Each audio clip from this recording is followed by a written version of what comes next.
ആതിരവരവായി പൊന്നാതിരവരവായി. മറ്റുള്ളവരുടെ മുമ്പിൽ ഒരു കോമഡി ആയിട്ട് കാണാനായിട്ട് ഭാര്യമാർ ഇഷ്ടപ്പെട്ടില്ല. എന്നെ സപ്പോർട്ട് ചെയ്യേണ്ടത് എന്റെ ഫാമിലിയാണ്. ഇപ്പൊ ഫാമിലിയുടെ സപ്പോർട്ട് എനിക്കിപ്പുണ്ട്. പ്രേമലുവിന്റെ റീല് നസ്ലിൻ മമ്മിതോട് പറയുന്ന ഒരു ഡയലോഗ് ഉണ്ടല്ലോ, ഡബിൾ ടിക്ക് ബ്ലൂ ടിക്ക് ആവുന്നൊക്കെ നോക്കി കുത്തിരിക്കാൻ എനിക്ക് വയ്യ. സിനിമയിൽ അധികം ഏത് റോളാണ് വരുന്നറിയില്ല. അപ്പൊ സിനിമയ്ക്ക് പറ്റിയ റോൾ ഏതാണ് അതനുസരിച്ചിട്ടായിരിക്കും ഞാൻ മുടിക്കും കട്ട് ചെയ്യണത്. ഇതൊക്കെ കഴിഞ്ഞ് എനിക്ക് കുറെ എൻക്വയറീസ് വരുന്നുണ്ട് സിനിമയിൽ അഭിനയിക്കാൻ വേണ്ടിട്ട്. വിക്കി തഗ് പറഞ്ഞതെന്ന് വെച്ച് കഴിഞ്ഞാൽ ആ സ്വാതന്ത്ര്യത്തെ മറികടന്ന് നമ്മളെ ഹെഡിങ് ലെവലിൽ സംസാരിച്ചിട്ടാണ് വന്നത്. എന്റെ മിക്ക റീലുകളിലും എക്സ്പ്രഷൻ ആ സമയത്ത് വരുന്നതാണ്. ചിലപ്പോ ഓവർ എക്സ്പ്രഷൻ വരാറുണ്ട്. 28 വർഷത്തെ എന്റെ കാത്തിരിപ്പാണ്. ധ്രുവ് എന്ന് പറഞ്ഞിട്ട് ഒരു ഫ്രണ്ട് എന്റെ അടുത്ത് റിക്വസ്റ്റ് ചെയ്യാണ്, ഗുരു സോമസുന്ദരത്തിന്റെ ചായ ഉണ്ട് ഒന്ന് ചെയ്യാൻ പറഞ്ഞിട്ട്. എന്തുകൊണ്ട് നമുക്ക് വെറൈറ്റി ആയിട്ട് ചിന്തിച്ചുകൂടാന്നുള്ള ചിന്തിച്ചതിന്റെ ഭാഗമാണ് നെഞ്ചിൽ ഞാൻ ടാറ്റു അടിച്ചത്. പറക്ക എന്നുള്ളതാണ് മെയിനായിട്ട് ഞാൻ ഉദ്ദേശിച്ചത്. പെന്നിലുള്ള അഭിനയ നേതാവിനെ കണ്ടപ്പോൾ ഞാൻ ഒന്നുകൂടി ഓട്ടോമാറ്റിക് ആയിട്ട് ചില കാര്യങ്ങളിൽ മാറ്റങ്ങൾ വന്നു തുടങ്ങിയെന്ന് എനിക്ക് തന്നെ ഫീൽ ചെയ്യുന്നുണ്ട്. വിണ്ണിലെ വെൺചാമരമായൊരമ്മേ മണ്ണിലെ പൊൻവിളക്കാണ്. സ്വന്തമായിട്ട് എഴുതിയത് ഞാൻ പാടുള്ളൂ, സിനിമ പാട്ട് പാടാറില്ല. ഇതൊരു അവസരമായിട്ട് ഞാൻ കണക്കാക്കിയിട്ട് ശ്രീരാമന്റെ കോസ്റ്റ്യൂമൊക്കെ ധരിച്ച് കിരീടം വരെ വെച്ചിട്ട് ചിലർ പറഞ്ഞു മീശ പഠിക്കുന്നത് ഒന്നുകൂടി ക്യൂട്ടായിട്ടുണ്ട്. പല റീലുകളും കണ്ട് ഇപ്പൊ എന്നെ അനുകരിക്കുന്ന കുറെ ടീമുകളുണ്ട്. നെഞ്ചിലൊരു പൂമ്പാറ്റയെ ടാറ്റു ചെയ്തുകൊണ്ട് ഇൻസ്റ്റാഗ്രാമിൽ റീൽസ് ചെയ്യുന്ന ഒരാൾ, ദയാൻ രാഘവ് എന്ന ഇൻസ്റ്റാഗ്രാം ഇൻഫ്ലുവൻസറെ പരിചയപ്പെടാം. തൃശ്ശൂർകാരനാണ്. നമസ്കാരം, മൂവി വേൾഡ് മീഡിയയിലേക്ക് സ്വാഗതം. ആദ്യത്തെ ഇന്റർവ്യൂ ആണ്. എപ്പോഴാണ് ഈ റീൽസ് ചെയ്യാം എന്നുള്ള ഐഡിയ വരുന്നത്? ഇൻസ്റ്റാഗ്രാമില് എനിക്ക് തോന്നുന്നു ഏകദേശം ഒരു 2 വർഷം മുമ്പ് നമ്മള് കൊടുങ്ങല്ലൂർ ബൈസായിട്ട് നമുക്കൊരു ട്രെയിനിങ് ഉണ്ടായിരുന്നു. ട്രെയിനിങ് എന്ന് പറഞ്ഞാൽ ട്രാൻസ്ജെൻഡേഴ്സിന് വേണ്ടിയിട്ടുള്ള ട്രെയിനിങ് ആണ്. അപ്പോൾ നമ്മുടെ സ്ഥാപനം അത് എന്നോട് നോക്കാൻ പറഞ്ഞു. ആ ട്രെയിനിങ് 20 ദിവസത്തെ ട്രെയിനിങ് ആണ്. അപ്പോൾ ആ ട്രെയിനിങ്ങിൽ ഈ പറഞ്ഞ പോലെ എനിക്ക് എന്നെ സഹായിക്കാനായിട്ട് മലപ്പുറത്തുനിന്നൊരു ഫാക്കൽറ്റി വേറെ ഉണ്ടായിരുന്നു. ആ ഫാക്കൽറ്റി എന്നോട് പറയാണ്, സാറിന് എന്തുകൊണ്ട് ഇങ്ങനെ യൂട്യൂബ് സാറ് ഓൾറെഡി ചെയ്യുന്നുണ്ട്, ഓക്കെ, എന്തുകൊണ്ട് ഇൻസ്റ്റയിൽ റീൽസും കൂടിയിട്ട് ചെയ്തുകൂടാം. ഞാൻ പറഞ്ഞു എനിക്ക് അതിനെ കുറിച്ചിട്ടൊന്നും കാര്യമായിട്ട് അറിയില്ല. അങ്ങനെ ആ കുട്ടിയാണ് എനിക്ക് ഇൻസ്റ്റാഗ്രാം അക്കൗണ്ട് ഓപ്പൺ ചെയ്ത് തരുന്നത്. അങ്ങനെ ഒരു തമാശയ്ക്കെന്നോണം ഞാൻ തുടങ്ങിയപ്പോൾ എനിക്ക് പിന്നെ ഇതിനോട് ഇത്തിരി ക്രൈസായി കുറച്ച്. കാരണം എന്താണെന്ന് വെച്ച് കഴിഞ്ഞാൽ നമ്മൾ ഇതിനോടൊരു ഞാൻ ഇങ്ങനെ നോക്കുമ്പോൾ സോഷ്യൽ മീഡിയയിലൊക്കെ ഇങ്ങനെ റീൽസിൽ കുറേ പേരിങ്ങനെ തിളങ്ങി നിൽക്കുന്നുണ്ട്. അപ്പം എന്തുകൊണ്ട് നമുക്ക് ഓൾറെഡി എനിക്ക് ഇതിനോട് താല്പര്യമുണ്ട്, എന്തുകൊണ്ട് ഇതിൽ ഒരു എൻ്റെ അഭിനയത്തിലുള്ള ആ നമ്മുടെ താല്പര്യം എന്തുകൊണ്ട് ഇതൊന്ന് പരിപോഷിച്ചു കൂടാ എന്ന് ഞാൻ ചിന്തിച്ചു. അതിൻ്റെ അടിസ്ഥാനത്തിലാണ് ഞാനിത് സ്റ്റാർട്ട് ചെയ്തത്. പക്ഷേ സ്റ്റാർട്ട് ചെയ്ത് വന്നപ്പോൾ എനിക്ക് അഭിനയത്തിനോട് കൂടുതൽ ഒരു ആവേശം തോന്നി. ഞാനിതുപോലെ തന്നെ പല ആക്ടിങ് വർക്ക്ഷോപ്പുകളിൽ പങ്കെടുത്തുകൊണ്ട് എൻ്റെ അഭിനയ മികവ് എന്തുകൊണ്ട് മെച്ചപ്പെട്ട് കൂടാ എന്നും കൂടി ചിന്തിച്ചുകൊണ്ട് ഞാൻ ഒരു 2-3 വർക്ക്ഷോപ്പിൽ പങ്കെടുത്തു. റീൽസിലെ ഏറ്റവും പ്രധാനപ്പെട്ട ആകർഷണം എന്ന് പറയുന്നത് ഈ നെഞ്ചിലുള്ള ടാറ്റു ആണ്. ടാറ്റുവിന്റെ പിന്നിൽ എന്തെങ്കിലും ഇമോഷനോ കഥയോ ഉണ്ടോ? ടാറ്റുവിന്റെ പിന്നിലൊന്നും അങ്ങനെ ഒരു ഇമോഷണൽ കഥയൊന്നും ഇല്ല. ടാറ്റു പലരും ദേഹത്ത്, ഇപ്പൊ ചിലര് പിൻഭാഗത്ത് ഒരു ഗരുഡന്റെ പടം കണ്ടു, അല്ലെങ്കിൽ കയ്യില് കണ്ടു. അപ്പോൾ നെഞ്ചില് അധികം കണ്ടിട്ടില്ല. അപ്പോൾ എന്തുകൊണ്ട് നമുക്ക് വെറൈറ്റി ആയിട്ട് ചിന്തിച്ചുകൂടാന്നുള്ള ചിന്തിച്ചതിന്റെ ഭാഗമാണ് നെഞ്ചില് ഞാൻ ടാറ്റു അടിച്ചത്. പൂമ്പാറ്റ തന്നെ ടാറ്റു ചെയ്യാൻ പ്രത്യേക കാരണമുണ്ടോ? പറക്ക എന്നുള്ളതാണ് മെയിനായിട്ട് ഞാൻ ഉദ്ദേശിച്ചത്. ഞാൻ ഉദ്ദേശിച്ച ഈ മെറ്റമോർഫോസിസ് ഉണ്ടല്ലോ, അതായത് വളരെ കഷ്ടപ്പെട്ടിട്ടാണല്ലോ ഒരു പുഴു പൂമ്പാറ്റയാവുന്നത്, അതിനൊരു പ്രോസസ് ഉണ്ടല്ലോ. അങ്ങനെ എന്തെങ്കിലും സിംബലൈസ് ചെയ്തിട്ടാണ് ചെയ്യുന്നത്. എനിക്ക് ടാറ്റു ഒന്ന് കാണിച്ചു തരാൻ പറ്റുമോ? ഏത് വർഷത്തിലാണ് ഇത് ചെയ്യുന്നത്? ഇത് ചെയ്യുന്നത് ഞാൻ പറഞ്ഞില്ലേ, ഈ ഇൻസ്റ്റാഗ്രാമിലേക്ക് കടന്നില്ലേ, കടന്ന സമയത്താണ് ഞാനിത് സ്റ്റാർട്ട് ചെയ്തത്. ഏകദേശം ഓൾമോസ്റ്റ് 2 വർഷത്തിന്റെ അടുത്ത് തന്നെയായി. എത്ര സമയം എടുത്തത് ടാറ്റു ചെയ്യാൻ? ഇത് ഏകദേശം 6 മണിക്കൂർ. വേദനിച്ചിരുന്നോ? വേദന ഉണ്ടായിരുന്നു, പക്ഷെ അത് അങ്ങനെ കാര്യമായിട്ട് ഇതായില്ല. ടാറ്റു ഷോപ്പിൽ പോയിട്ട് എനിക്കൊരു ബട്ടർഫ്ലൈയുടെ ടാറ്റു ചെയ്യണം നെഞ്ചിൽ അത്രേ പറഞ്ഞിട്ടുണ്ടായിരുന്നു. അത്ര പറഞ്ഞോളൂ. ആളുകൾ ഇങ്ങനെ ഒരു ഇൻഫ്ലുവൻസർ ഉണ്ടെന്ന് മനസ്സിലാക്കുകയും ചെയ്തത് എന്റെ അറിവിൽ പ്രേമലുവിന്റെ റീല് വന്നപ്പോഴാണെന്നാണ്. ഞാനതാണ് ആദ്യം ശ്രദ്ധിച്ചത്. പ്രേമലുവിന്റെ റീല് അതങ്ങനെ ചെയ്യാം.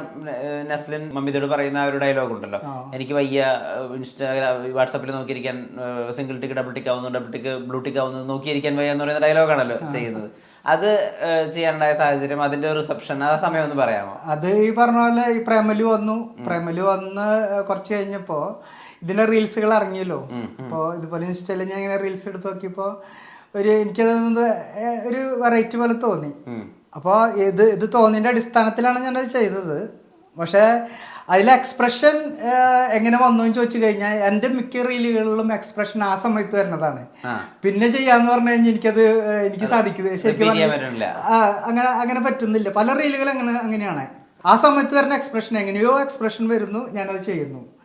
അത് ഞാനിപ്പോൾ ഓഡീഷനുകൾക്കൊക്കെ ഞാൻ ഇപ്പോൾ പോകുന്നുണ്ട്. ഈ ഓഡീഷനുകൾക്ക് പോകുമ്പോൾ തന്നെ എനിക്ക് ഈ ചിലപ്പോൾ ഓവർ എക്സ്പ്രഷൻ വരാറുണ്ട്. ശരിക്കും പറഞ്ഞു വെച്ചാൽ സിനിമകൾക്ക് ഓവർ എക്സ്പ്രഷൻ പാടില്ല. അത് നമ്മൾ ഈ ആക്ടിംഗ് വർക്ക്ഷോപ്പിന് പോയപ്പോൾ നമ്മൾ കുറേ പഠിച്ചു.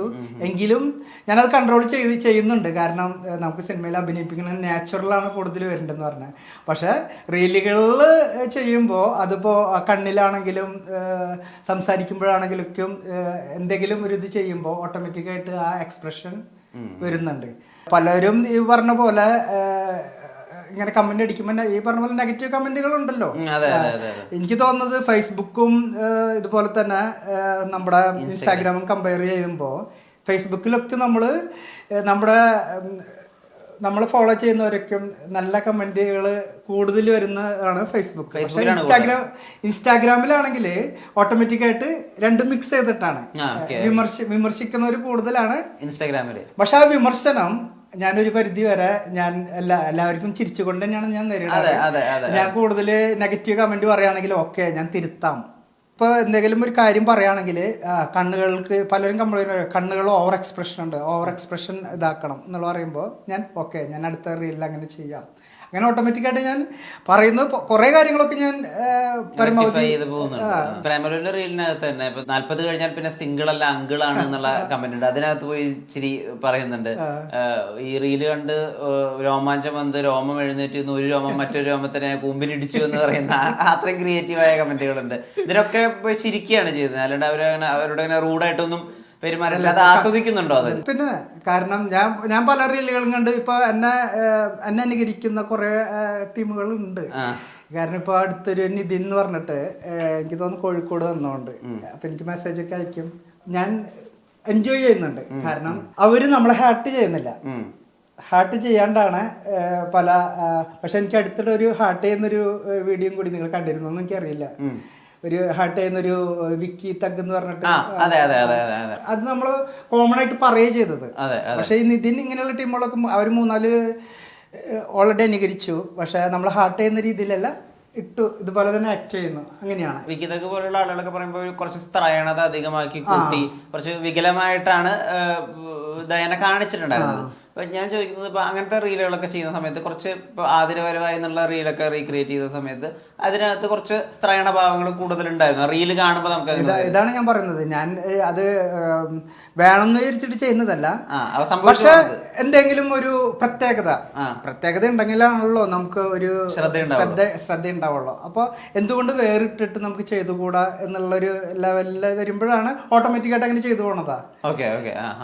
എന്തുകൊണ്ട് നമുക്ക് വേറിട്ട് ചെയ്തുകൂടാ എന്നുള്ള ലെവലിൽ ചിന്തിക്കുമ്പോഴാണ്. അപ്പൊ 1000 കണ്ണുമായി എന്ന് പറഞ്ഞിട്ട് അതില് മന്ദാരം എന്നാണ് പറഞ്ഞത്. അപ്പൊ ഞാൻ നോക്കുമ്പോ മുറ്റത്തൊരു ജമന്തി നിക്കുന്നുണ്ട് മുറ്റത്ത്. അപ്പൊ മഞ്ഞ് തന്നെയാണല്ലോ കൺസെപ്റ്റ്. അപ്പൊ ആ മഞ്ഞ പൊട്ടിച്ചു. അപ്പൊ ആൾക്കാർക്ക് അതൊരു മന്ദാരം എന്നുള്ളത് വരുമ്പോ ഓട്ടോമാറ്റിക്കായിട്ട് ജമന്തി, അത് ജമന്തി അല്ല, അത് മന്ദാരല്ല ജമന്തിയാണെന്ന് പറയുന്ന ആളുകൾ വരുമല്ലോ. അപ്പൊ അതിന്റെ അടിസ്ഥാനത്തിലാണ് നമ്മൾ ആ ജമന്തി പൊട്ടിച്ചിട്ട്. അപ്പോൾ ജമന്തി പൊട്ടിച്ചിട്ട് സാധാരണ ഇപ്പോൾ ആ സിനിമകളിൽ കാണുന്ന പോലെ ആ ലെവലിൽ വരാണ്ട് എങ്ങനെയാണ് വെറൈറ്റി ചെയ്യുക. അപ്പോഴാണ് ഞാനത് കുറച്ചും കൂടി സ്ത്രയണത ഈ പറഞ്ഞ പോലെ കണ്ണുകൊണ്ടൊരു ആക്ഷനൊക്കെ കൊടുത്ത് ഞാൻ അങ്ങനെ അത് കൊണ്ടുവന്നത്. ഫേസ്ബുക്കിലെ കമന്റുകൾ അല്ലെങ്കിൽ ഫേസ്ബുക്കിൽ നിന്ന് ആളുകൾ വരുന്ന ഈ മെസ്സഞ്ചറിലൊക്കെ വരുന്ന മെസ്സേജുകൾ അതൊക്കെ ഏത് വിധത്തിലാണ്? ഫേസ്ബുക്കിൽ എന്ന് പറഞ്ഞു വെച്ചാൽ നല്ല നല്ല നല്ല കമന്റുകളാണ് ശരിക്കും വരുന്നതെന്ന് വെച്ച് കഴിഞ്ഞാൽ അവർ കണ്ട് അതിനെക്കുറിച്ചിട്ട് പറയുമ്പോൾ ഓക്കെ നല്ല രീതിയിൽ ഒരു കഴിവുണ്ട്, അതൊന്നുകൂടി പരിപോഷിക്കുക, അങ്ങനെയുള്ള കാര്യങ്ങളൊക്കെയാണ് അതിൽ വരാറ്. അപ്പോൾ ഇൻസ്റ്റാഗ്രാമിലോട്ട് വരുമ്പോൾ രണ്ട് ടൈപ്പ് ആൾക്കാരുണ്ടല്ലോ, വിമർശിക്കുന്ന ആൾക്കാരുണ്ട്, അതിനോടൊപ്പം തന്നെ നമുക്ക് നല്ലതും തരുന്ന ആൾക്കാരുണ്ട്. ഞാൻ ചെയ്യുന്നത് ഈ നല്ലത് നമ്മൾ അക്സെപ്റ്റ് ചെയ്യും. വിമർശിക്കുന്നവരിൽ നിന്നിട്ട് അതിൽ നിന്നിട്ട് എന്തെങ്കിലും ഇപ്പൊ വിമർശിക്കുന്നവര് വെറുതെ വിമർശിക്കില്ലല്ലോ, എന്തെങ്കിലും ഒരു നമ്മളിൽ എന്തെങ്കിലും ഒരു ചെറിയ ഒരു പറയണല്ലോ. അപ്പൊ അതിനുള്ള സ്വാതന്ത്ര്യം ഉണ്ട്.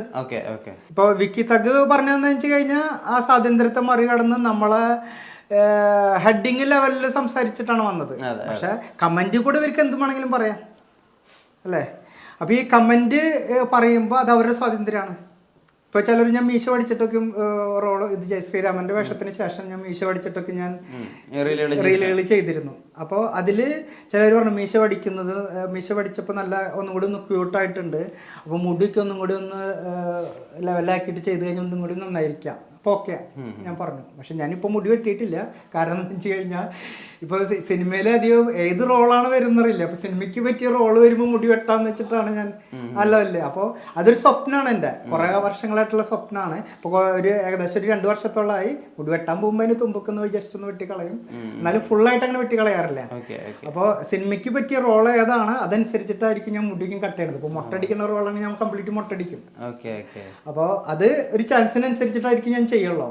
പക്ഷെ ഇങ്ങനെ അഭിപ്രായം വന്നപ്പോൾ ഓക്കെ ഞാൻ ചെയ്യാം എന്നുള്ള ലെവലിൽ. അപ്പോൾ പല പല വേഷങ്ങൾ കിട്ടുമ്പോൾ ഈ മീശ പഠിച്ചിട്ടും മുടി വെട്ടിയിട്ടും മുടി വളർത്തിയിട്ടും ഇതൊക്കെയും ചെയ്യാൻ പറ്റുന്ന വേഷങ്ങൾ ഏതൊക്കെയാണെന്ന് വെച്ച് കഴിഞ്ഞാൽ അതൊക്കെയും ചെയ്യണം എന്നാണ് എൻ്റെ ആഗ്രഹം. അതെന്തായാലും നടക്കുന്നു വിചാരിക്കാം. ഈ ഹെയർ സ്റ്റൈൽ ഒക്കെ സ്വയം ഡിസൈൻ ചെയ്തിട്ടുള്ള ഈ ഹെയർ സ്റ്റൈല് ഞാൻ പറഞ്ഞില്ലേ, ഇൻസ്റ്റയിൽ വന്ന പിന്നെയാണ് ഞാൻ മുടിക്കും വളർത്തിയിട്ട് പെന്നിലുള്ള അഭിനയ നേതാവിനെ കണ്ടപ്പോൾ ഞാൻ ഒന്നുകൂടി ഇത്തിരി എനിക്ക് ഓട്ടോമാറ്റിക്കായിട്ട് ചില കാര്യങ്ങളിൽ മാറ്റങ്ങൾ വന്നു തുടങ്ങിയെന്ന് എനിക്ക് തന്നെ ഫീൽ ചെയ്യുന്നുണ്ട്.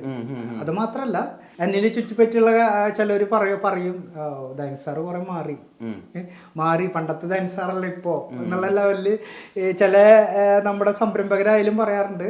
ഇപ്പോൾ അതുപോലെ അടുത്തുള്ള റിലേറ്റീവ്സ് ചിലർ പറയാറുണ്ട്. അപ്പൊ മാറുന്നത് എന്തിനു വേണ്ടിയിട്ടാണ് എനിക്കറിയില്ല. അത് ഓട്ടോമാറ്റിക്കായിട്ട് വന്നിട്ടുള്ളതാണ്. കാരണം റീല് ചെയ്ത് എന്നിലുള്ള ഒരു അഭിനയ നേതാവിന് വന്നപ്പോൾ ഓട്ടോമാറ്റിക്കായിട്ട് എൻ്റെ കോസ്റ്റ്യൂമിൽ ചെറുതായിട്ട് മാറ്റങ്ങൾ വരുത്തി. ഞാൻ ഒന്നുകൂടി നന്നായിട്ട് ഡ്രസ്സ് ഇട്ട് പണ്ടെന്ന് പറഞ്ഞാൽ ഞാൻ ഡ്രസ്സിങ്ങിലൊന്നും ശ്രദ്ധിക്കാറില്ല. ഞാൻ നല്ല രീതിയിൽ ഡ്രസ്സിങ് ചെയ്തു തുടങ്ങി. അപ്പോൾ മുടിയിൽ തന്നെ ശ്രദ്ധിച്ചു തുടങ്ങി. മുടിയൊന്നും ഞാൻ അധികം ശ്രദ്ധിക്കാറില്ല. അപ്പോൾ ഇപ്പൊ തന്നെ മുടിക്ക് വയ്ക്കാൻ വേണ്ടിയിട്ട് ഞാൻ പ്രത്യേകിച്ചിട്ട് ഞാൻ നന്നായിട്ട് ഒരു ദിവസമെങ്കിലും ഞാൻ ജസ്റ്റ് നന്നായിട്ട് മസാജ് ചെയ്യും. അപ്പോൾ പണ്ട് അങ്ങനെയുള്ളൊരു ശ്രദ്ധ ഉണ്ടായിരുന്നില്ല. ഇപ്പൊ എന്നിലുള്ള ആ ശ്രദ്ധ ഒരു അഭിനേതാവ് എന്നുള്ള ലെവലിലേക്ക് വന്നപ്പോൾ പണ്ട് ഞാൻ എക്സർസൈസ് ചെയ്യാറില്ല.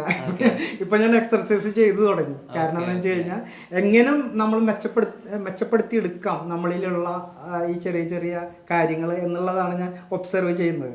അപ്പൊ ഒരു നടനാകണമെങ്കിൽ ഇതെല്ലാം വേണം. ഒരു ത്യാഗം തന്നെ നമ്മൾ ചെയ്തെങ്കിൽ മാത്രമാണ് നടനിലേക്ക് നമുക്ക് എത്താനായിട്ട് പറ്റുള്ളൂ. അപ്പൊ അതിന് വേണ്ടിയിട്ട് ഞാൻ കുറെ കാര്യങ്ങളിൽ ഇപ്പോ റീഡിങ് ഹാബിറ്റ് എനിക്ക് ഉണ്ടായിരുന്നില്ല. ഇപ്പോൾ ആ ബുക്കൊക്കെ പറഞ്ഞ് നന്നായി റീഡ് ചെയ്യണം. റീഡ് ചെയ്യുമ്പോൾ നമുക്ക് ആ കഥാപാത്രമാവാനായിട്ട് അപ്പോൾ ഞാൻ പതുക്കെ ഗ്രാജുവലി റീഡിങ്ങും ഞാൻ സ്റ്റാർട്ട് ചെയ്തിട്ടുണ്ട്. ഞാൻ എഴുതാറൊക്കെ ഉണ്ട് കേട്ടോ, സ്വന്തമായിട്ട് ഞാൻ പാടാറുണ്ട്. ഈ ഇപ്പോൾ ട്രെയിനിങ് ഒക്കെ നടക്കുമ്പോൾ ഞാൻ പാടാറൊക്കെ ഉണ്ട്. സ്വന്തമായിട്ട് എഴുതിയത് ഞാൻ പാടുള്ളൂ, സിനിമ പാട്ട് പാടാറില്ല. അപ്പോൾ അങ്ങനെയൊക്കെയുള്ളവർക്ക് മുമ്പ് തൊട്ടിട്ടുണ്ടായിരുന്നെങ്കിൽ കൂടിയിട്ട് ഇപ്പോൾ ഈ അടുത്തിടെയാണ് ഈ റീഡിങ് ഹാബിറ്റ് എനിക്ക് വന്നത്. അതായത് അഭിനയിക്കണം എന്നുള്ള മോഹത്താലാണ്. അപ്പോൾ അഭിനയിക്കാനുള്ള മോഹം വന്നപ്പോൾ പല പല കാര്യങ്ങളിലും ഞാനിങ്ങനെ ഗ്രാജുവലി ഇങ്ങനെ പതുക്കെ മാറ്റി എങ്ങനെയാണ് എനിക്കൊരു 100% ആവാൻ പറ്റുക എന്നുള്ള ലെവലിലേക്കാണ് ഞാൻ ഇപ്പോൾ വർക്കൗട്ട് ചെയ്യുന്നത്. അപ്പോൾ അത് പറ്റുമെന്ന് എനിക്ക് തോന്നുന്നു. സ്വയം എഴുതിയ ഏതെങ്കിലും ഒരു പാട്ട് പാടാനാവോ? ഞാൻ എൻ്റെ അമ്മ സുഖമില്ലാണ്ട് കിടക്കുമ്പോൾ ഞാനൊരു പാട്ട് ജസ്റ്റ് എഴുതി. ഞാൻ അമ്മേനെ കുറിച്ചിട്ടുള്ളൊരു കുറച്ച് പടം. ഞാനുറങ്ങാനായെന്നെ താരാട്ട് പാടിയൊരമ്മേ, ഞാനുണരുമ്പോൾ എന്നെ സ്നേഹമായി തലോടിയൊരമ്മേ, നിന്മനമറിയാം അമ്മേ, നിന്റെ കൂടെ ഇരിക്കാം അമ്മേ, നിന്മനമറിയാം അമ്മേ, നിന്റെ കൂടെ ഇരിക്കാം അമ്മേ, ഞാനുറങ്ങാനായെന്നെ താരാട്ട് പാടിയൊരമ്മേ, വിണ്ണിലെ വെൺചാമരമായൊരമ്മേ, മണ്ണിലെ പൊൻവിളക്കാണൻ അമ്മ. കുഞ്ഞുനാളിൽ തൊട്ടേ കൂടെയുണ്ടമ്മ, ഇന്നോളം എന്നോളം വളർത്തിയെന്നമ്മ. ഞാനുറങ്ങാനായെന്നെ താരാട്ട് പാടിയൊരമ്മേ, ഞാനുണരുമ്പോൾ എന്നെ സ്നേഹമായി തലോടിയൊരമ്മേ. Thank you. കലാപരമായിട്ട് എന്തെങ്കിലും കലാപരമായിട്ട് അതായത് എന്തെങ്കിലും കലാരൂപം പഠിക്കുകയോ അങ്ങനെ എന്തെങ്കിലും? കലാപരമായിട്ട് ഞാൻ ഒന്നും പഠിച്ചിട്ടില്ല. പക്ഷെ ചെറുപ്പത്തിൽ എൻ്റെ അച്ഛനമ്മയൊക്കെ മരിച്ചുപോയി. അപ്പോൾ അച്ഛനൊക്കെ ഉള്ള സമയത്ത് ഇവിടെ ഒരു ക്ലബ്ബും കാര്യങ്ങളൊക്കെ ഉണ്ടായിരുന്നു ഞങ്ങൾക്ക് നിയർ ബൈ ആയിട്ട്. ഒരു ഡാൻസ് ക്ലബ്ബൊക്കെ ആയിരുന്നു. അപ്പോൾ ആ സമയത്ത് എൻ്റെ ചേച്ചിമാർ ഡാൻസ് കളിക്കാനൊക്കെ ആയിട്ട് പോകും.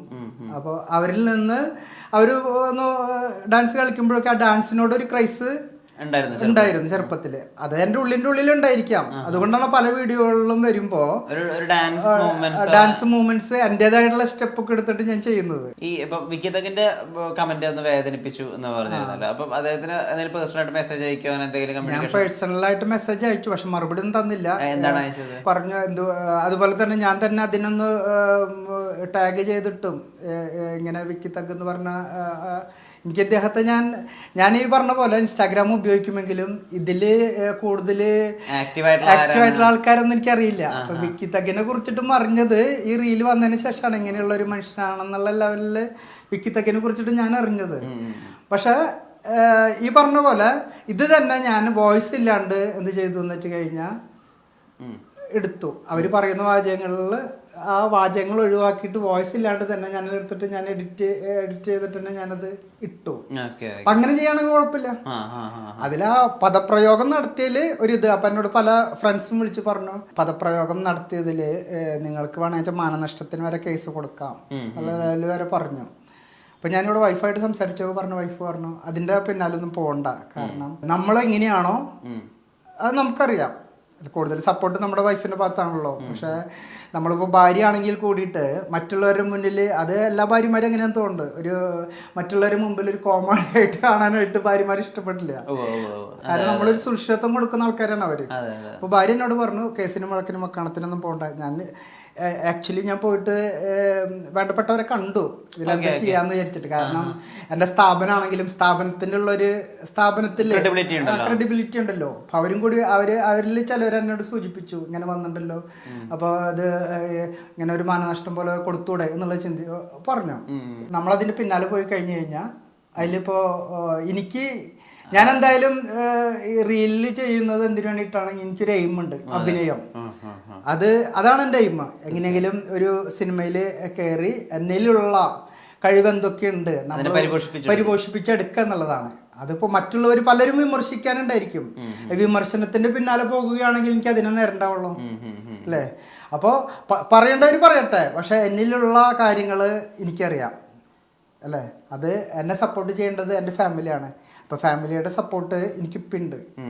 അപ്പൊ ആദ്യം ഇങ്ങനെ പറയുമെങ്കിലും ഇങ്ങനെ ഒരു നല്ല നല്ല റീലുകൾ ചെയ്യാന്നുള്ള ലെവലില് അവരെന്നെ അങ്ങനെ നമ്മുടെ ഭാഗത്തേക്ക് വന്നു. ആദ്യം കുറച്ച് പ്രശ്നമാണെങ്കിൽ കൂടിയിട്ട് പിന്നീട് നമ്മുടെ ചേർത്ത് നിർത്തുന്ന ഘട്ടത്തിലൂടെയാണ് ഇപ്പൊ പോകുന്നത്. ഭാര്യയുടെ ഒരു പിന്തുണ അല്ലെങ്കിൽ ഭാര്യയുടെ ഒരു സപ്പോർട്ട് അത് ഏത് വിധത്തിലാണ്? കാരണം ഇപ്പൊ ദയൻ ചെയ്യുന്ന റീലുകളുടെ ഒരു പ്രത്യേകത, അത് ഇപ്പൊ ഇൻസ്റ്റാഗ്രാമിലെ ഓഡിയൻസ് മുഴുവനായിട്ടും അതിനെ അങ്ങനെ പ്രോത്സാഹിപ്പിക്കണമെന്നൊന്നുമില്ല. ആളുകൾ ഇതിനൊരു നേരത്തെ ദയൻ തന്നെ പറഞ്ഞതുപോലെ തന്നെ ചിലപ്പോൾ ഒരു കോമാളി കളിയായിട്ടോ അല്ലെങ്കിൽ ഇതെന്താ ഇത്ര ഓവർഡു ചെയ്യുന്നു എന്നുള്ള രീതിയിലൊക്കെ ഒരു ഫണ്ണായിട്ട് അതിനെ എടുക്കാനേ വഴി ഉണ്ടാവുള്ളൂ. നേരെ മറിച്ച് ചിലപ്പോൾ ഫേസ്ബുക്കിൽ ദയന്റെ കുറച്ചൊരു ഓഡിയൻസ് അവിടെ ആയിരുന്നുകൊണ്ട് തന്നെ അവരിതിനെ പോസിറ്റീവായിട്ട് എടുക്കാൻ സാധ്യതയുണ്ട്. അപ്പൊ ഭാര്യയുടെ സപ്പോർട്ട് ഇപ്പൊ തുടക്കകാലം തൊട്ടിട്ട് ഈ ദിവസം വരെയും അത് ഏത് വിധത്തിലൊക്കെ ഇവോൾവ് ആയിട്ടുണ്ട്? ഞാനിപ്പോ ആദ്യം വന്നല്ലോ, ആദ്യത്തെ ഈ നസിലിന്റെ ഇതൊക്കെ വന്ന് അത് കൂടുതൽ പേരിലേക്ക് എത്തി. ഏകദേശം എനിക്ക് തോന്നുന്നു 3 മില്യൺ 3.8 ഉണ്ട്. ഏകദേശം 38 ലക്ഷം പേര് കണ്ടിട്ടുണ്ട്. അപ്പോ അതിലൊക്കെയും അറിഞ്ഞപ്പോ അതിൽ സന്തോഷം തോന്നി. ചില റീലുകൾ കണ്ടിട്ട് നമ്മുടെ ബന്ധുക്കൾ തന്നെ സ്ത്രീകളുണ്ടാവല്ലോ, എന്താ അങ്ങനെ ചെയ്യുന്നത് ഇങ്ങനെ ചെയ്യുന്നത്, ഞാൻ ചില റീലുകൾ ഷർട്ട് ഇടാണ്ട് ആ എന്നുവെച്ചാൽ ഓവറാക്കൂല, ഷർട്ട് ഇടാണ്ടുള്ള റീലുകളുണ്ട്. അപ്പൊ അങ്ങനത്തേക്ക് വരുമ്പോ എൻ്റെ അടുത്ത് പറയുന്നത് ഷർട്ട് ഇട്ടിട്ടുള്ള റീലുകൾ ചെയ്തിട്ട് നല്ല നല്ല റീലുകൾ ചെയ്യാം എന്നുള്ളൊരു ഇതോട് വരാറുണ്ട്. അടുത്തൊക്കെ ഞാൻ വരുന്നത് കൂടുതൽ ഷർട്ട് ഉപയോഗിച്ചിട്ടുള്ള റീലുകളാണ് അടുത്തൊക്കെ ഞാൻ ഇട്ടിട്ടുള്ളത്. പക്ഷെ ഈ അഭിനയത്തിലോട്ട് പോയപ്പോ എനിക്ക് ഈ അഭിനയത്തിൽ ഈ ഓഡീഷനുകൾക്ക് പോകുന്നുണ്ട്, അതുപോലെ തന്നെ ആക്ടിംഗ് വർക്ക്ഷോപ്പുകൾക്ക് പോകുന്നുണ്ട്. ഇതൊക്കെയും കഴിഞ്ഞ് എനിക്ക് കുറെ എൻക്വയറീസ് വരുന്നുണ്ട് സിനിമയിൽ അഭിനയിക്കാൻ വേണ്ടിയിട്ട്. ഇപ്പൊ തൃശ്ശൂർ തന്നെ വേറൊരു സാർ എന്നെ വിളിച്ചിട്ടുണ്ടായിരുന്നു. ഒരു പുതിയ ഒരു തുടങ്ങിയിട്ടില്ല, ഒരു AD എന്ന് പറഞ്ഞിട്ട് ഒരു അസിസ്റ്റന്റ് ഡയറക്ടർ എന്ന് പറഞ്ഞിട്ട് ഒരു സിനിമ ഇറങ്ങുന്നുണ്ട്. അതിലേക്ക് എനിക്ക് പറ്റിയുള്ള നിങ്ങളുടെ എക്സ്പ്രഷൻ എനിക്ക് ഇഷ്ടമായി. അപ്പോൾ അതിലേക്ക് പറ്റിയിട്ടുള്ള ഒരു റോളുണ്ട്. അപ്പം ഇതുപോലെ തന്നെ വേറെ ഒരു ടീം എന്നെ വിളിച്ചിട്ടുണ്ടായിരുന്നു എറണാകുളം ബേസായിട്ട്. പിന്നെ ഇതുപോലെ തന്നെ നാടകത്തിൽ ഓഡീഷന് പോയിട്ട് പ്രൊഫഷണൽ നാടകത്തിലേക്ക് 2 എണ്ണത്തിന് ഇതുവരെ തുടങ്ങിയിട്ടില്ല. വർക്ക്ഷോപ്പുകളൊന്നും വർക്ക്ഷോപ്പ് ഉണ്ടെന്ന് പറഞ്ഞു ഒരു മാസം ഈ പ്രൊഫഷണൽ നാടകക്കാരൻ. അങ്ങനെ 2 നാടകത്തിൽ പറഞ്ഞിട്ടുണ്ട്.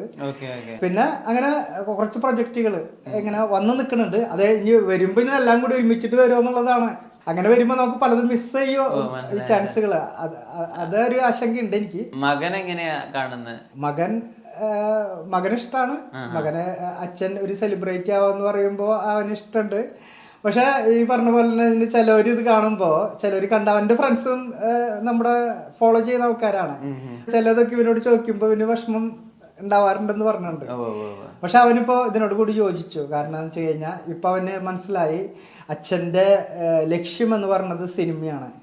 അപ്പൊ ആ സിനിമയിലേക്ക് സപ്പോർട്ട് ചെയ്യേണ്ടത് ഒരു മകൻ എന്ന നിലയ്ക്ക് അവന്റെ ഒരു കടമയാണെന്നുള്ള ഇതിലേക്ക് എത്തിയിട്ടുണ്ട്.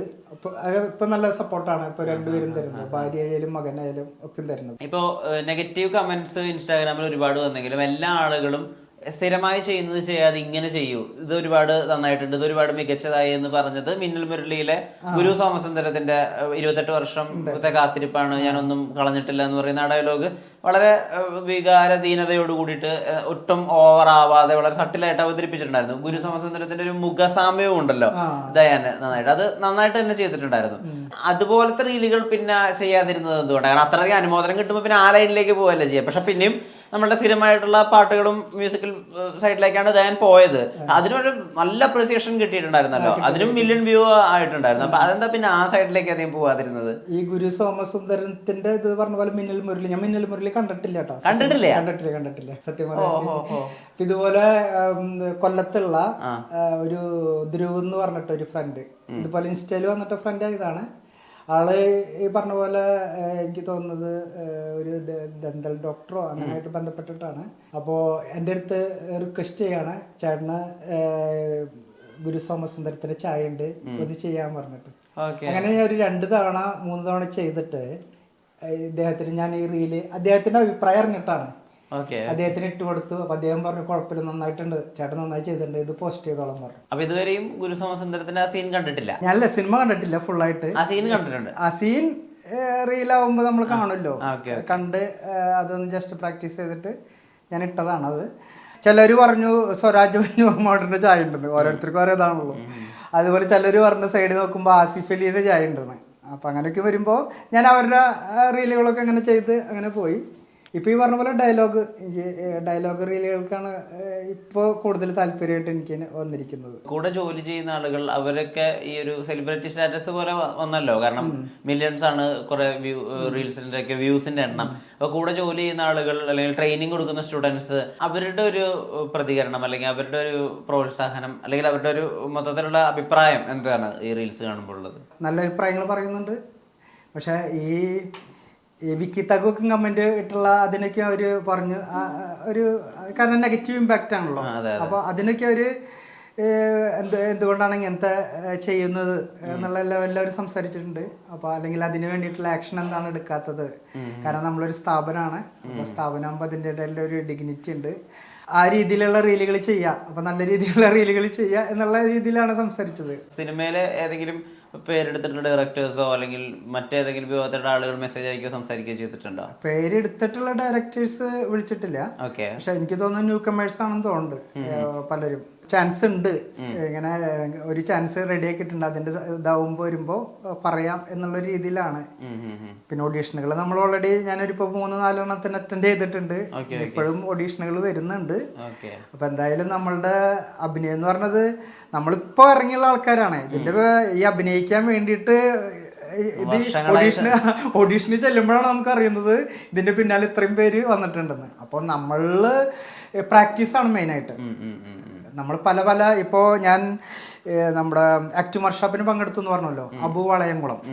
അപ്പൊ എങ്ങനെയാണ് ഒരു ക്യാമറയുടെ മുന്നിൽ നിന്നിട്ട് സംസാരിക്കുക, നമുക്ക് സംസാരിക്കേണ്ട രീതി, അതുപോലെ ഇമോഷൻസ് എങ്ങനെയാണ് നമുക്ക് കൺട്രോൾ ചെയ്യുക, ഇങ്ങനെയുള്ള കാര്യങ്ങളിൽ ഇങ്ങനെ കുറേ കാര്യങ്ങൾ നമുക്ക് പഠിക്കാനായിട്ട് സാധിച്ചു. അപ്പോൾ അത് ശരിക്കും പറയാൻ വെച്ച് കഴിഞ്ഞാൽ ഒരു 3 ദിവസത്തെ വർക്ക്ഷോപ്പാണ്. അത് 2 പ്രാവശ്യമായിട്ട് ചെയ്തപ്പോൾ നമ്മളിലുള്ള എങ്ങനെയാണ് ഓഡീഷനൊക്കെ പോകുമ്പോൾ നമുക്ക് അങ്ങനെയുള്ള പേടിയൊന്നുമില്ല, ഇങ്ങനെ സംസാരിക്കണം. എക്സ്പ്രഷൻസ് ഇങ്ങനെ വരാറുണ്ട്, നമ്മൾ ഏത് ക്യാരക്ടറാണ് അത് ഇത്തിരി ഓവറായിട്ട് പോവാറുണ്ട്. പക്ഷെ നമുക്ക് എത്ര പേരുണ്ടെങ്കിലും ആൾക്കാരോട് സംസാരിക്കാനായിട്ടുള്ളൊരു ഇത്, ആ ഭയം നമ്മളിൽ പോയി കിട്ടി. അതാണ് ഈ ആക്ടിംഗ് വർക്ക്ഷോപ്പിൽ എനിക്ക് നല്ലൊരു ഇതായിരുന്നു. പിന്നെ അടുത്ത് തന്നെ എനിക്കൊരു നമ്മുടെ ദേശത്തൊരു ഉത്സവം ഉണ്ടായിരുന്നു, മാങ്ങാട്ടുകര ശ്രീരാമസ്വാമി ക്ഷേത്രം എന്ന് പറയുന്ന നിയർ ബൈ ആണ്. അപ്പോൾ ഇവിടെ വായനശാല ഉണ്ട് തൊട്ടടുത്ത്. വായനശാലയുടെ അഭിമുഖത്തിൽ ഒരു ഓപ്പർച്യൂണിറ്റി, ഒരു അവസരം കിട്ടി. എന്താ വെച്ച് കഴിഞ്ഞാൽ ശ്രീരാമന്റെ വേഷം ധരിക്കാം. അപ്പൊ മീശയൊക്കെ അതിന് വേണ്ടി മേടിച്ചിട്ട് വരുന്നുള്ളൂ, ഒന്നിനും കട്ടിയുള്ള മീശയായിരുന്നു. ഞാനപ്പോ അതൊരു അവസരമായിട്ടാണ് കരുതിയത്. കാരണം എന്താ വെച്ച് കഴിഞ്ഞാൽ ഉത്സവത്തിന് ഇഷ്ടംപോലെ ആൾക്കാർ വരും. അപ്പൊ ആദ്യം ഒരു കുതിരപ്പുറത്തൊക്കെയാണ് പ്ലാൻ ചെയ്തത്. പിന്നെ എന്തൊരു ഫണ്ടിന്റെ ഒരു പ്രശ്നം വന്നപ്പോ പിന്നീട് അത് നടന്നിട്ടാണ്. ഓക്കെ, നടന്നു പോകാൻ ഞാൻ തയ്യാറാണ്. എന്താ കാരണം, എനിക്ക് നമ്മളൊരു സിനിമയാവുമ്പോൾ ഇഷ്ടംപോലെ ആൾക്കാരെ ഫേസ് ചെയ്യേണ്ടതാണ് തീർച്ചയായും.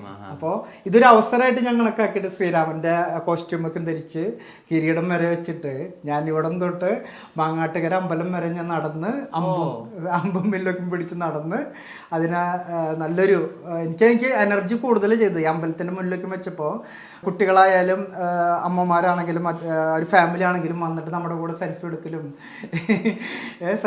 അവര്. അപ്പോൾ എനിക്ക് എന്താണെന്ന് വെച്ച് കഴിഞ്ഞാൽ ഒന്നും കൂടി ഒരു നമ്മുടെ ഒരു ഇതില്ലേ, സ്വയം പ്രചോദിപ്പിക്കുന്ന അവസ്ഥ നമുക്ക് വന്നു കൂടുതൽ. അപ്പോൾ അങ്ങനെയുള്ള ആ ആറ്റിറ്റ്യൂഡ് നമുക്ക് ഒന്നും കൂടി ഒന്ന് മെച്ചപ്പെടുത്താനായിട്ട് സാധിച്ചു. ഓഡിയൻസ് എത്ര വരുവാണെങ്കിലും അവരുടെ മുന്നിൽ നമുക്ക് അഭിനയിക്കാം എന്നുള്ള ആ ഒരു പേടി നമുക്ക് മാറി കിട്ടി. ശരിക്കും ദയാന്റെ ജോലി എന്താണ്, എവിടെയാണ് ജന്മസ്ഥലം, കുടുംബം എന്താണ്, അതിനെ പറ്റിയൊക്കെ അറിയാൻ കൗതുകമുണ്ട്. ജോലി ഞാൻ കുടുംബശ്രീ ട്രെയിനറാണ്. ഏകദേശം ഒരു 15 വർഷമായിട്ട് ഞങ്ങൾ തൃശ്ശൂർ ബൈസായിട്ടൊരു ടീമുണ്ട്. ഞങ്ങൾ 7 പേരായിട്ടുള്ള ടീമാണ്. തൃശ്ശൂരിൽ നിന്ന് ഒരു 4 പേരുണ്ട്, പിന്നെ കാസർഗോഡ് നിന്ന് ഒരാളുണ്ട്, കോഴിക്കോട് നിന്ന് 2 പേരുണ്ട്. അങ്ങനെ ഒരു 7 പേരുടെ ഒരു കുടുംബശ്രീയുടെ തന്നെ ഒരു സംരംഭമാണ്. ഞങ്ങൾ കുടുംബശ്രീയിലെ അംഗങ്ങളായിട്ടുള്ള വീട്ടമ്മമാരുടെ ബേസായിട്ടുള്ള അവരെ മക്കൾ ഇതൊക്കെ ആയിട്ടാണ് ഞങ്ങൾ രൂപീകരിച്ചിരിക്കുന്നത്. നമ്മൾ ഓൾ കേരള ട്രെയിനിങ് ഇൻസ്റ്റിറ്റ്യൂട്ടാണ്. എല്ലാ ജില്ലകളിലും പോയി നമ്മൾ ക്ലാസ് എടുത്തു കൊടുക്കുക. കേരളത്തിന് പുറത്ത് നമ്മൾ ഏകദേശം എനിക്ക് മധ്യപ്രദേശ്, ബീഹാറിലൊക്കെ ഒന്ന് സ്റ്റാർട്ട് ചെയ്തിട്ട് ഈ കേരളത്തിൽ കഫേ കുടുംബശ്രീ എന്ന് പറഞ്ഞ സംരംഭത്തിനാണ് നമ്മൾ കൂടുതൽ ട്രെയിനിങ് കൊടുക്കുന്നത്. ബീഹാറിൽ ദീദി കെ രസോയി എന്ന് പറഞ്ഞിട്ട് ഉള്ള ഒരു സംരംഭങ്ങൾ ഇപ്പൊ ഏകദേശം ഒരു 1000 ഇവിടുത്തെ കുടുംബശ്രീയുടെ ആൾട്ടർനേറ്റീവ് അവിടെ ദീദി കെ രസോയി. പക്ഷെ ഞങ്ങളൊരു 4-5 എണ്ണത്തിന് ട്രെയിനിങ് കൊടുത്ത് അതിപ്പോ ഒരു 1000 എണ്ണമായിട്ട് അത് എല്ലാ അവിടുത്തെ ഡിസ്ട്രിക്റ്റുകളിലൊക്കെ വ്യാപിച്ചു. അപ്പോൾ ഇതിന് കഫേ കുടുംബശ്രീ എന്ന് പറഞ്ഞ സംരംഭത്തിന് ഞങ്ങൾ സ്റ്റാർട്ടിങ്ങിൽ ഗവൺമെന്റിന്റെ സപ്പോർട്ടോടു കൂടി ഈ കഫേ കുടുംബശ്രീ എന്നുള്ള ബ്രാൻഡില് നമ്മളുടെ സ്ഥാപനം ഐഫ്രം എന്നാണ് സ്ഥാപനത്തിന്റെ പേര്, AIFRHM. അപ്പോൾ ആ സ്ഥാപനത്തിന് കഴിഞ്ഞു എന്നുള്ളതും കൂടിയിട്ടാണ്. ഒരു സർവീസ് സെക്ടറാണ്. കാരണം ഹോസ്പിറ്റാലിറ്റി ഇൻഡസ്ട്രിയിൽ നമ്മൾ അതിഥികളെ എങ്ങനെയാണ് സ്വീകരിക്കുക എന്നുള്ള ലെവലിലല്ലേ. അപ്പൊ അതിഥി സൽക്കാര മേഖലയ്ക്ക് പ്രാധാന്യം കൊടുത്തുകൊണ്ടുള്ളൊരു മേഖലയാണ് നമ്മൾ ജോലി ചെയ്യുന്നത്. അപ്പോൾ അതിൽ നമുക്ക് ട്രെയിനിങ് പ്ലസ് ഫുഡിൻ്റെ ഫെസ്റ്റിവൽ ഉണ്ടാവും, അത് കോർഡിനേറ്റ് ചെയ്യുക. അപ്പോൾ ഇതിൽ ഇടയ്ക്ക് നമുക്ക് കുറച്ച് ഗ്യാപ്പുകളൊക്കെ ഉണ്ടാവും ഫ്രീ ആയിട്ടുള്ള ടൈമുകൾ. അതുകൊണ്ടാണ് ഈ റീൽസിലോട്ട് വേണ്ടിയിട്ട് തിരിഞ്ഞ് പിന്നെ അഭിനയത്തിലോട്ടും പോകാന്നുള്ള ഒരു ഡിസിഷൻ ഞാൻ എടുത്തത്. കുടുംബശ്രീയും എനിക്ക് നല്ലൊരു പ്ലാറ്റ്ഫോമാണ് തന്നത്. കാരണം ക്ലാസ് എടുക്കുമ്പോൾ പല സ്ഥലങ്ങളിലും പോയിട്ട് ഓറിയന്റേഷൻ സെക്ഷൻ കൊടുക്കുന്ന ഒരു പരിപാടിയൊക്കെ ഉണ്ട്. അപ്പൊ അതിലേക്കും ഇഷ്ടംപോലെ പേര് വരും. ഒരു 100-150 പേര് വന്ന് അതിലേക്കൊക്കെ ക്ലാസ് കൊടുത്തിട്ട് അവരെങ്ങനെയാണ്. അപ്പോൾ അതും ഈ കുടുംബശ്രീയുടെ പ്ലാറ്റ്ഫോമും നമുക്ക് നല്ലൊരു ശരിക്കും പറയാൻ ഒരു വേദിയാണ് തന്നിരിക്കുന്നത്. അതുപോലെ തന്നെ ഇതും ഇപ്പോൾ ഈ ആക്ടിംഗ് വർക്ക്ഷോപ്പ് കഴിഞ്ഞ് ഇങ്ങനെയുള്ള ഇതിൽ പങ്കെടുക്കുമ്പോൾ അതും നമുക്ക് കൂടുതലൊരു പ്രചോദനം തരികയാണ് ചെയ്തത്. അപ്പം അഭിനയം അത് എൻ്റെ ഉള്ളിൽ എന്നുള്ള കഴിവുകളൊക്കെ ഇനി പുറത്ത് വരാം. അപ്പോൾ എന്നോട് അബുക്ക പറഞ്ഞത് എന്താണെന്ന് വെച്ച് കഴിഞ്ഞാൽ നിങ്ങൾ പല റോളുകൾ നിങ്ങൾ തന്നെ സ്ക്രിപ്റ്റ് എഴുതിയിട്ട് ഒരു സോളോ പെർഫോമൻസ് ചെയ്ത് നോക്കി നോക്കാം. അപ്പോൾ അതിൻ്റെ ഇതിൽ ഒരു മഴയും പ്രണയം എന്ന് പറഞ്ഞിട്ട് ഞാൻ ഒരെണ്ണം ജസ്റ്റ് ഒന്ന് എഴുതി ഞാൻ ഇട്ടു. അതിനും ഏകദേശം എനിക്ക് തോന്നുന്നു 5 ലക്ഷത്തിൻ്റെ അടുത്ത് ആൾക്കാർ കണ്ടിട്ടുണ്ട്. അപ്പോൾ അങ്ങനെ 2-3 എണ്ണം ചെയ്തു. എനിക്കിപ്പോൾ സമയത്തിന് ഇത്തിരി കുറവുണ്ട്. അപ്പോൾ അങ്ങനെ ചെയ്യുമ്പോൾ നമ്മൾ പല സ്ഥലങ്ങളും പോകുമ്പോൾ ഒബ്സർവ് ചെയ്യാം. നമ്മളൊരു അമ്പലത്തിലേക്ക് പോവാണ്, അമ്പലത്തിലേക്ക് പോകുമ്പോൾ കുറച്ച് ഭിക്ഷ എടുക്കുന്ന ആൾക്കാരാണെങ്കിൽ അവരെന്താണ് ചെയ്യുന്നത്, അപ്പോൾ അവരെ കുറിച്ചിട്ടൊന്ന് നമ്മളൊന്ന് നിരീക്ഷിക്കുക. അതുപോലെ എന്തെങ്കിലും ഇപ്പോൾ രാഷ്ട്രീയക്കാരാണെങ്കിൽ രാഷ്ട്രീയക്കാരെ, അങ്ങനെ പല നമുക്ക് ചുറ്റുപാടുള്ള ആൾക്കാർ എങ്ങനെയാണെന്ന് വെച്ച് കഴിഞ്ഞാൽ അവരെ ഒബ്സർവ് ചെയ്തിട്ട് അത് നമ്മൾ ക്യാരക്ടേഴ്സ് ആക്കിയിട്ട് മാറ്റുക, പഠിക്കുക. അപ്പം അതൊക്കെ അങ്ങനെയൊക്കെ ചെയ്യുമ്പോൾ നമുക്ക് ഒരു കൂടുതൽ ഒരു ഓഡീഷന് പോകുമ്പോൾ ഇവർ ഇന്ന റോൾ ചെയ്യാൻ പറയുമ്പോൾ നമുക്ക് അനായാസമായിട്ട് ചെയ്യാൻ പറയും. അപ്പോൾ അതിൻ്റെ ഒരു സ്റ്റഡിയും കൂടിയാണ് ഞാനിപ്പോൾ നടത്തിക്കൊണ്ടിരിക്കുന്നത്. റീൽസ് ആരാ ഷൂട്ട് ചെയ്ത് തരുന്നത്, എങ്ങനെയാണ് അതിന്റെ എഡിറ്റിങ്ങും പോസ്റ്റിങ്ങും അതൊക്കെ ആരാ നോക്കുന്നത്? അതൊക്കെ ഞാൻ ഒറ്റയ്ക്കാണ് ഇപ്പോൾ ചെയ്യുന്നത്. എൻ്റെ മൊബൈൽ കണ്ടില്ല, ചെറിയ മൊബൈലാണ്, ഏകദേശം 11,000 രൂപ വിലയുള്ള മൊബൈലുള്ളൂ. ഈ അടുത്തിടെ ഞാൻ പറഞ്ഞിരുന്നു അരിമ്പൂര് നമുക്കൊരു കുടുംബശ്രീ ട്രെയിനിങ് ഉണ്ടായിരുന്നു. അപ്പോൾ എന്നിലുള്ള ഒരു ഇത് കണ്ടിട്ടായിരിക്കും വേണമെങ്കിൽ വെച്ച് കഴിഞ്ഞാൽ, കാരണം അവർ ലാസ്റ്റ് എൻ്റെ അടുത്ത് പറഞ്ഞു സാറിൻ്റെ ഒരു പെർഫോമൻസ് വേണമെന്ന് പറഞ്ഞു. അപ്പോൾ ഒരു റീൽ മുഖാന്തരം ഞാനൊരു പെർഫോമൻസ് ചെയ്തു, ഷെഫ് കോട്ടൊക്കെ ഇട്ടിട്ട് അവിടെ ചെയ്തിരുന്നു. അപ്പോൾ അത് കണ്ടിട്ടായിരിക്കാം അവരെനിക്ക് ഒരു ഗിഫ്റ്റ് ആയിട്ട് ഒരു സ്റ്റിക്കൊക്കെ വാങ്ങിച്ചു തന്നു. ഈ അടുത്താണ്. അപ്പൊ ഈ അടുത്താണ് ഞാൻ സ്റ്റിക്ക് വെച്ചിട്ട് മൊബൈൽ മറ്റേത് ഞാൻ മൊബൈലിൽ പിടിച്ചിട്ടാണ് ചെയ്തത്. സ്റ്റിക്ക് വെച്ചിട്ട് ഇപ്പൊ അടുത്താണ് ഞാനിപ്പോ സ്റ്റാർട്ട് ചെയ്തത്. ഏകദേശം വേണമെങ്കിൽ വെച്ച് കഴിഞ്ഞാൽ ഒരു 6 മാസം 7 മാസം ആയിട്ടുണ്ടാവുള്ളൂ. ആളുകളുടെ പ്രോത്സാഹനമുണ്ട്, ഉള്ളിൽ ഒരു നടനാവാനുള്ള ആഗ്രഹമുണ്ട്. എല്ലാം മുന്നോട്ട് പോകട്ടെ. നെഗറ്റീവ് കമന്റ്സുകളെ കൂടി വകഞ്ഞു മാറ്റി നല്ല പെർഫോമൻസുള്ള റീൽസും കൂടി അതിൽ നിന്നുണ്ടാവട്ടെ. നേരത്തിന് ഒരുപാട് നന്ദി ദയാൻ. ഇനിയും ഒരു സോഷ്യൽ മീഡിയ ഇൻഫ്ലുവൻസർ എന്നതിന്റെ അപ്പുറത്തേക്ക് നടനായിട്ട് കൂടി ഞാൻ ഈ അബൂക്കര കാര്യം പറഞ്ഞിരുന്നല്ലോ, 2 വർഷത്തിൽ അബൂക്കര പങ്കെടുത്തു. അതുപോലെ തന്നെ അങ്കമാലിയില് 7 സബ് എന്ന് പറഞ്ഞിട്ട് വിനോദ് കുമാർ എന്ന് പറഞ്ഞിട്ട് ആള് ഡ്രാമ ആർട്ടിസ്റ്റാണ്, തിയേറ്റർ ആർട്ടിസ്റ്റാണ്. അതിനോട് തന്നെ മൂവിയിലുണ്ട്, ഡബിങ് ആർട്ടിസ്റ്റും കൂടിയാണ്. അപ്പോൾ അദ്ദേഹത്തിൻ്റെ കൂടിയും എനിക്ക് ഈ അബുക്കയുടെ എത്തുന്നേക്കാളും മുമ്പ് ഞാൻ അദ്ദേഹത്തിൻ്റെ ശിക്ഷണത്തിൽ കുറച്ച് എനിക്കൊരു 3 ദിവസം കിട്ടി. ആള് നല്ലൊരു കുറേ കാര്യങ്ങളിൽ നിന്ന് അദ്ദേഹത്തിൽ നിന്ന് പഠിക്കാൻ പറ്റി. അപ്പോൾ നമ്മുടെ ഗുരുക്കന്മാരൊക്കെയാണ് അവര്, സത്യം പറയുകയാണെങ്കിൽ. അപ്പോൾ സിനിമ സ്വപ്നം ഉടനെ സാധ്യമാവട്ടെ. നേരത്തിന് ഒരുപാട് നന്ദി. നല്ല നമസ്കാരം. ഓക്കെ, നമസ്കാരം.